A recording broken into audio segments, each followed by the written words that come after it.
Hi Leo, welcome po sa ating channel. Parito yung Monthly Gabay Tarot reading for July 2024.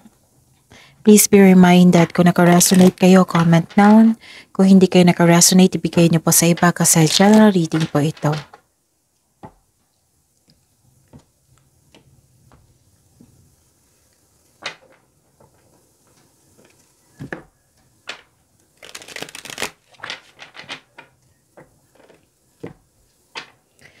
Gamitin ang reading na ito bilang gabay lamang. Please like, subscribe, and click po button for notification para updated po kayo sa daily tarot reading natin.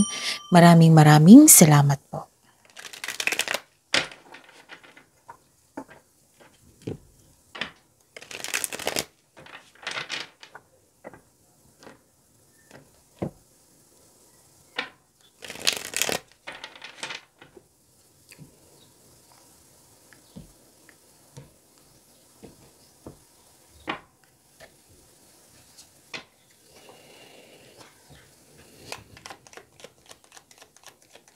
Spirits Guide. Mga ganap po ngayong July 2024 para po kay Leo. I need 3 cards po.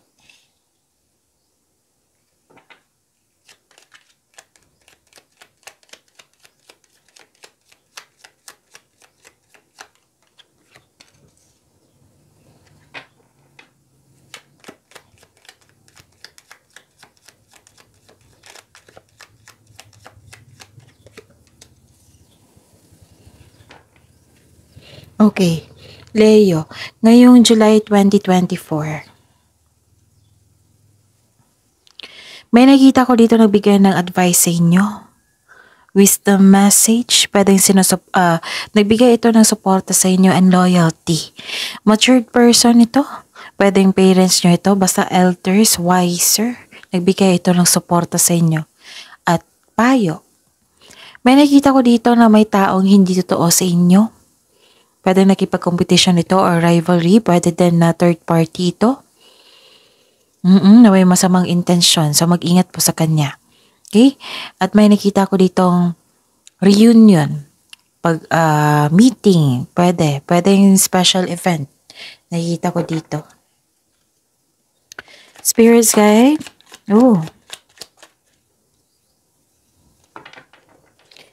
And the clarification of your card here. This is your energy for this month, Leo.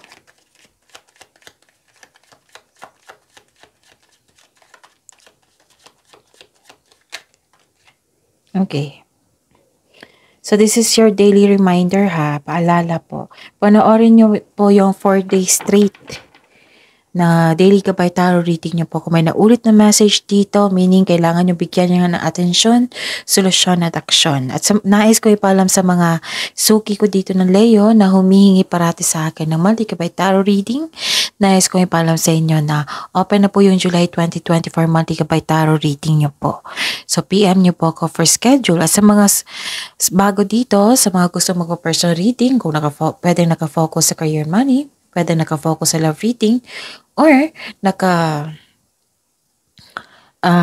general gusto nyo. So, PM nyo po ako for schedule and for inquiry. Okay? Andito po sa baba ng video nyo, andyan po sa description box, nakalagay yung link para ma-message po ako for inquiry or for booking. Maraming salamat po. May nakita ko ditong okay. Sabi po ng card dito, kailangan nyo daw magkaroon ng time for reflection. Kasi confused kayo eh. And iwasan nyo po daw mag-self-pity. May nakita rin ako ditong, anong tawag dito? Parang nagkaroon ng disconnection sa isang tao, which is the clarification of your card here. Pwedeng alam mo to kung sino itong taong ito. Nagkaroon kayo ng disconnection. May delay din sa travel, pero makakahanap kayo ng paraan para matuloy to or ma-enjoy mo yung moment sa paghihintay. So, nag-spend ka dito ng pasensya. Oo, nag-extend ka ng pasensya, which is good. May nakita rin ako ditong wealth, family, inheritance. May matanggap kayong mana, pwedeng pensyon, pwedeng retirement o masaganang ani ng buhay. So nag-spend time kayo sa inyong family, nag-save ka rin ng energy or pera para sa inyong sarili at sa inyong family. May nakita kong educational plan dito. And sa mga single dito, papasok lang kayo sa isang relasyon kung ito ay seryoso sa buhay. Tapos, sa mga single dyan ha, sa mga may relasyon, okay. Sa mga may relasyon, sa buhay mag-asawa, parang nag-date kayo, nag-group date kayo sa labas. Ipakilala mo yung partner mo sa kaibigan mo, pwedeng sa pamilya, sa relatives, ganon. Ano pa? May plano kayo ng pamilya mo na magbuo kayo ng family business. Full support ang pamilya mo sa plano mong negosyo.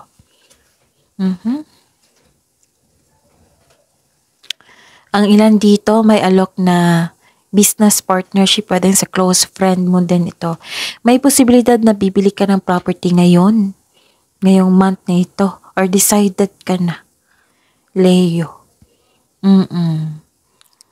Tapos, yes, full support, which is the clarification of your card here na buo ang suporta ng mga tao sa inyo. Pwedeng pamilya mo ito kasi grupo ito ng tao eh.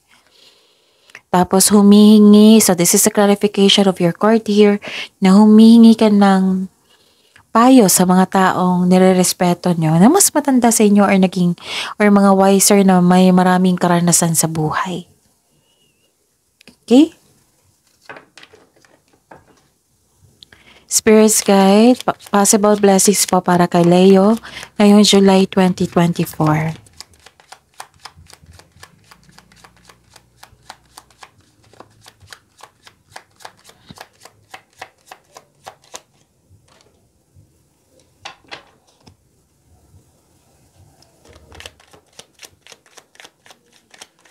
Kung may narinig kayong ingay, pasensya na po kasi bakasyon ngayon.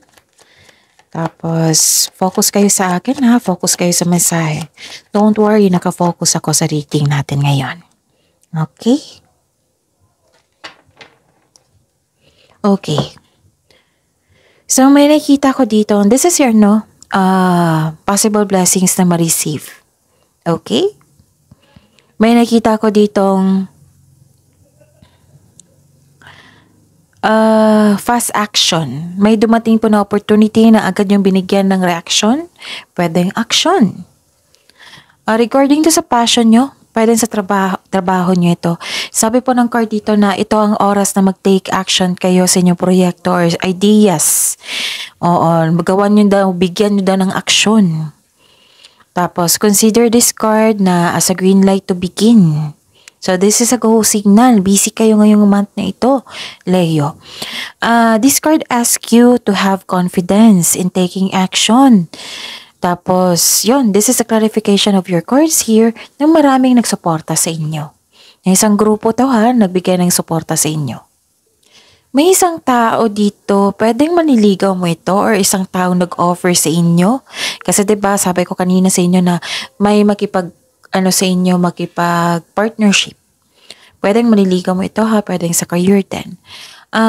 Very charming ito at passionate na partner. Very active kang suyuin. Yung makulit. Oo. And some of you, kakapasok lang ng relasyon, you are moving extremely fast para magkaroon ng ganap sa inyong relasyon. So, sabi po ng card, enjoy nyo muna yung bawat moment po. Kasi andito po yung kilig, learnings. So, one step at a time, hinihinay lang po daw. Try nyo muna mag-enjoy ng moment without getting too carried away. Kilalanin ang sarili, kilalanin nyo din siya. Ilan sa inyo may dito, magkakatagpo kayo ng isang tao na magiging inspirasyon nyo sa buhay while traveling. Nakita ko rin dito na mabilis umanlad ang inyong trabaho kung sumunod kayo sa inyong intuition. So, kung hindi nyo alam kung paano mag-connect sa inyong intuition, panoorin nyo po yung May 17, 18, or 19 nyo po. andun po, diniscuss ko po doon. Kasi kung i-discuss ko ngayon, magiging mahaba yung video natin. Okay? So, yun, kung may offer daw, pag-isipan po na mabuti. And nakikita ko dito na magbibigay ito ng tagumpay sa inyo kung bigyan niyo po ng time and effort. Pagpaplano din, konkretong pagpaplano. Pagsunod din sa inyong intuition. May nakita ko dito excited kayo sa binigay na offer. Oo, magpapasigla ito sa inyo. Kaya nga busy kayo ngayon. Kasi you are excited sa offer. At parang tinanggap nyo to. O tumanggap kayo ng offer po. Okay? May pagbabago. Kaya lang, may nakita ko dito na hindi ka handa sa pagbabago. Nasa pagbabago ka na, nasa new beginning ka na, pero may nag-look back pa kayo sa nakaraan. Pero sabi po ng card dito, kailangan nyo daw i-give up yan. Kasi kung mag-look back pa kayo sa nakaraan, walang mangyayaring sa present at sa future, diba? So, focus sa present. Kasi may nakita ko dito, clinging to the past. And nagkaroon ng yung hindi kayo maka-adapt agad sa pagbabago. Kasi nga, may unhealthy connection kayo sa nakaraan sa mga nangyari. Okay? Parang nilalaban mo yung pagbabago. At may ilan din sa inyo dito, nakikita ko na yung natatakot sa changes dahil ayaw nyo yung pagbabago, ayaw nyong mag-move out sa nakaraan. Gusto mong bumalik sa nakaraan. Some of you, nagkaroon ng anxiety, stress. Pero, sabi po ng card dito, magagawa nyo itong ending na ito. O magagawa mo itong i-end itong pakiramdam na ito. Swift change brings you new beginnings. Opportunity is coming po ha. Or nasa new beginning ka na. It might be uncomfortable, yes, naintindihan ko. Pero sabi po ng card nyo dito, let go and trust the universe and trust yourself. Okay? Kailangan nyong labanan yan. And face the present. Kasi marami pa kayong gawain. Busy kayo dito. Spirit's Guide. Challenges na ma-overcome po ni Leo. Ngayon, July 2024.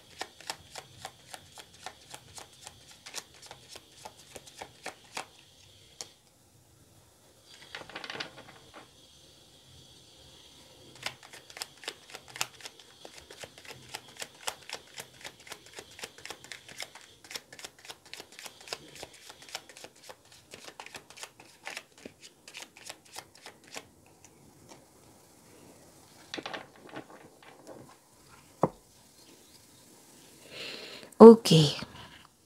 So, this is challenges na ma-overcome nyo, Leo. May nakita ko ditong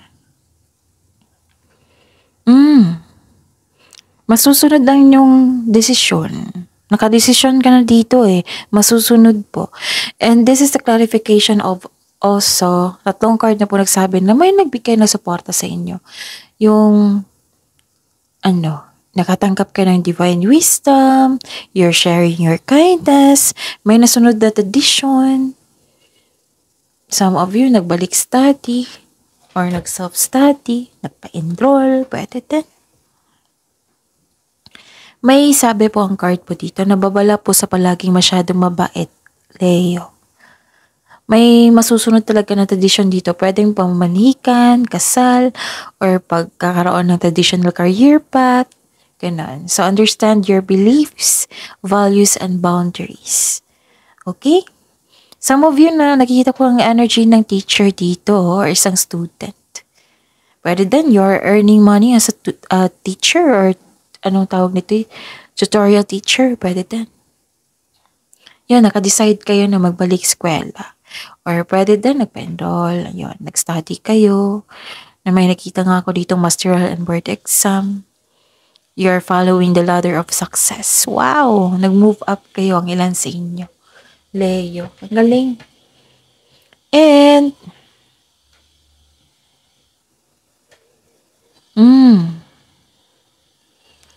may nakita ko ditong naging impatient kayo or nagkaroon ng lack of planning. Kasi nakikita ko dito, nainip ka. Ito yung challenge sa inyo. Nainip ka at mabilis na pagkilos. Tapos, yun, sabi, di ba, na mabilis yung nagra-rush kayo dito. Tapos, dalawang card na po nagsabi dito na one at a time. Dahan-dahan lang, magsaliksik. May hinintay po kayong tao na magbigay ng hakbang or kilos. Gumawa ng hakbang bago ka kumilos, ganon.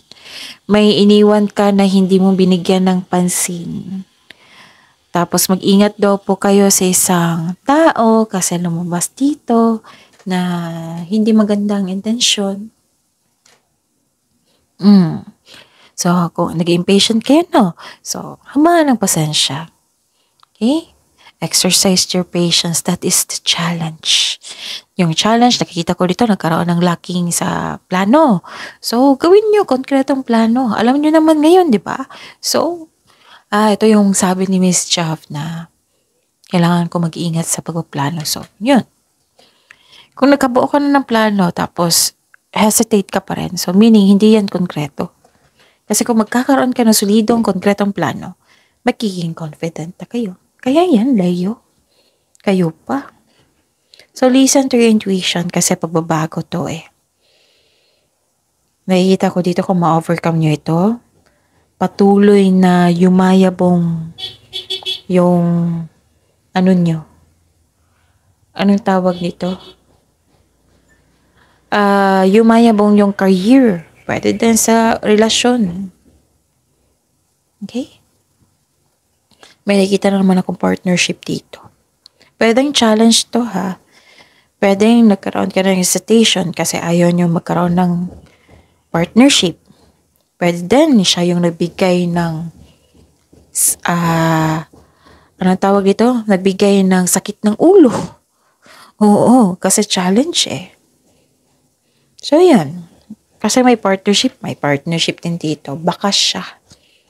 So, observe nyo muna bago kayo mag-go sa isang partnership. Kasi may dalawang card kasi. So, 3 card pala na may partnership. So, na may pag-deception dito, may panlilin lang, manloloko, may masamang intention. So, yun.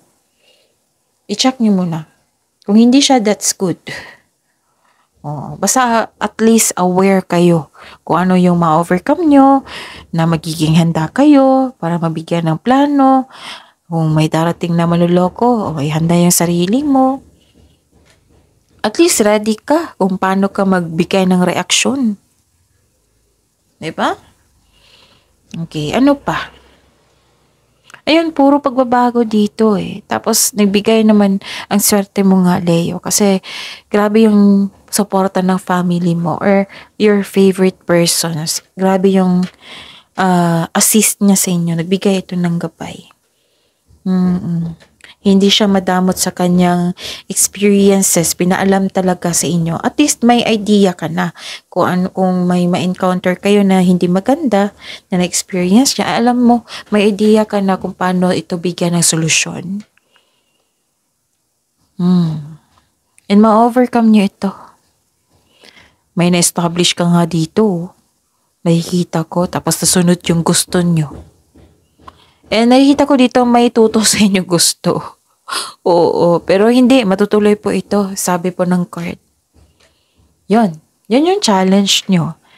Kailangan i-ready nyo yung sarili nyo. Kung nangyari na ito ngayon, then pag-isipan na mabuti. Pagpaplano. Okay? Yung challenge nyo lang yung taong hindi totoo sa inyo. Kung third party man ito, wala naman akong nakitang partnership eh. Pwedeng third party. So, yun. Leo. So, that's it. This is your reading for July 2024. Please like, subscribe, and click bell button for notification para updated po kayo sa daily tarot reading natin. Maraming salamat po.